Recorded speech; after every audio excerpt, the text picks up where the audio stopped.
तुम्हाला कधी असं वाटतं का की मीच माझ्या वाटेत उभा आहे, संधी माझ्या समोर आहे, पण पाय पुढे टाकायचं धाडसच होत नाहीये? आपण स्वतःला समजावतो, पण पुन्हा पुन्हा तीच चूक करतो. तुमच्या यशाचा, तुमच्या समाधानाचा आणि बदलाचा सगळ्यात मोठा अडथळा कोणी असेल तर ते दुसरं कुणीही नसून तुम्ही स्वतः आहात. हे खरं आहे. नमस्कार मित्रांनी मैत्रिणींनो, स्वागत आहे तुमचं तुमच्या बुक वाइब्स विथ प्राजक्ता या चॅनलवरती. आज आपण एका अशा पुस्तकाची गोष्ट पाहणार आहोत जे तुमच्या अंतर्मनाचा दरवाजा उघडेल आणि तुमचं जग पाहण्याचा दृष्टिकोनच बदलून टाकेल. पुस्तकाचं नाव आहे the mountain is you by Brianna विस्ट.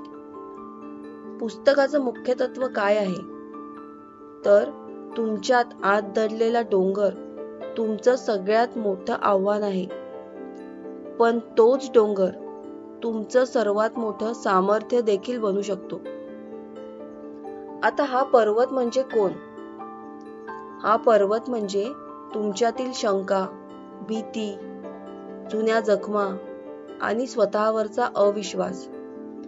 आज आपण जाणून घेणार आहोत या पर्वताचा सामना कसा करायचा आणि कसं स्वतःलाच त्या सामर्थ्याचं शिखर बनवायचं. तयार आहात का तुम्ही तुमच्या आतल्या पर्वताला ओळखायला? चला तर मग सुरुवात करूया. पुस्तकातील पहिला भाग म्हणजे स्वतःशी संघर्ष. स्वतःशी संघर्ष म्हणजे काय? आपणच आपल्याला अडथळा ठरणं म्हणजे स्वतःशी संघर्ष. आपण कधी कधी संघर्ष टाळतो किंवा अपयशाची भीती वाटते. कधी मी लायक नाही अशी भावना येते. हे सगळं सेल्फ सॉबेजचंच रूप आहे. लेखिका सांगते, तुमचं स्वप्न पूर्ण होण्यासाठी तुम्हीच तुम्हाला अडवत आहात. हे वागणं बाहेरून येत नाही, ते आतल्या आत अनरिझॉल्व्ह भावना, जुन्या जखमा, भीती यांचं प्रकट रूप आहे. आता पुस्तकातील दुसरा भाग बघूया, म्हणजे डोंगराचं रूपक काय शिकवतं. लेखिकेने डोंगर हे एक सिंबॉलिक रूप वापरलं आहे.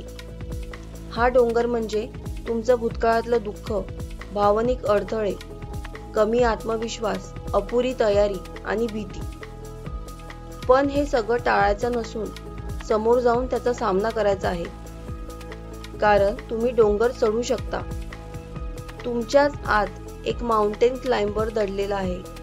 फक्त त्याला जागं करणं गरजेचं आहे. आता बघूया पुस्तकातील तिसरा भाग, ट्रान्सफॉर्मेशन. बदल स्वतःपासून सुरू होतो. लेखिका म्हणते, तुमचं जीवन बदलण्यासाठी सर्वात आधी तुम्हाला स्वतःमध्ये बदल घडवावा लागेल. या प्रवासाच्या 3 पायऱ्या तिने सांगितल्या आहे. पहिलं म्हणजे अवेअरनेस, स्वतःला ओळखणं. कोणत्याही गोष्टी आपल्याला थांबत नाही हे समजून घेणं. दुसरी गोष्ट म्हणजे हीलिंग, जुन्या भावनात्मक जखमांवर उपचार करणं, त्यांना तोंड देणं.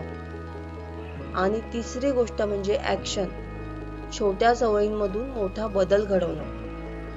आता बघूया पुस्तकातील चौथा घटक म्हणजे भावना. भावनांना मारू नका, त्यांना नाकारू नका, त्यांना समजून घ्या.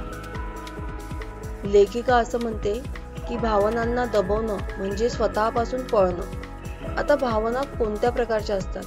पहिलं म्हणजे राग, आपल्या सीमांचे उल्लंघन होते याचा सिग्नल.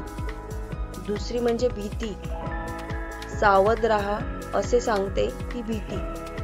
तिसरं म्हणजे दुःख, काय गमावलं आहे याची ती सतत आठवण करून देते. ही प्रत्येक भावना आपल्या आतला डोंगर ओळखून देते.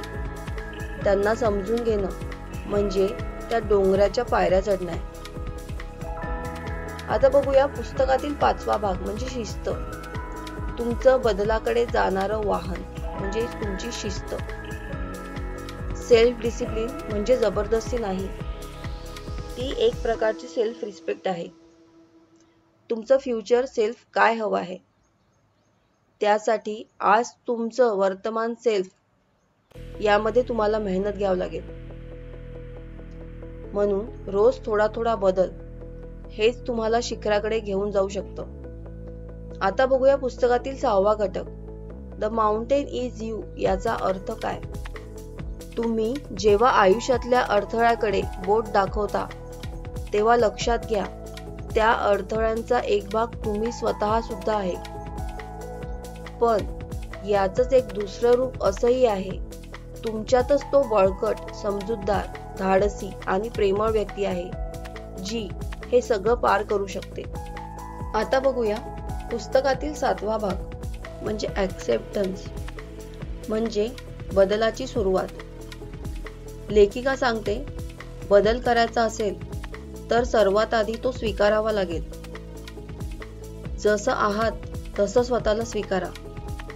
तुमचं अपूर्णपण, चुकलेले निर्णय, जुन्या जखमा, सगळं काही तुम्ही आधी स्वतः स्वीकारा. कारण ॲक्सेप्टन्समुळे गिल्ट कमी होतो आणि क्लॅरिटी वाढते. आता बघूया पुस्तकातील शेवटचा संदेश. जर तुम्हाला असं वाटत असेल की तुमचं आयुष्य कुठेतरी अडलंय, जर तुम्ही वारंवार स्वतःचं नुकसान करत असाल, तर हे पुस्तक तुमच्यासाठी आहे. द माउंटेन इज यू हे सांगतं, तुमचा डोंगर म्हणजे तुम्हीच आहात आणि तुम्हीच त्यावर चढून त्याचं शिखर गाठू शकता. तर यावर तुमचं मत काय आहे? तुमच्याही आयुष्यात असा एखादा डोंगर आहे का? हे कमेंटमध्ये जरूर कळवा. आणि हा व्हिडिओ आवडला असेल तर लाईक करा, कमेंट करा आणि आपल्या फ्रेंड्स सोबत शेअर करा. बुक वाइब्स विथ प्राजक्ता या चॅनलला सबस्क्राईब करायला विसरू नका. लवकरच भेटू एका नवीन पुस्तकासोबत. तोपर्यंत स्वतःवर विश्वास ठेवा आणि तुमचा डोंगर सर करत राहा. धन्यवाद.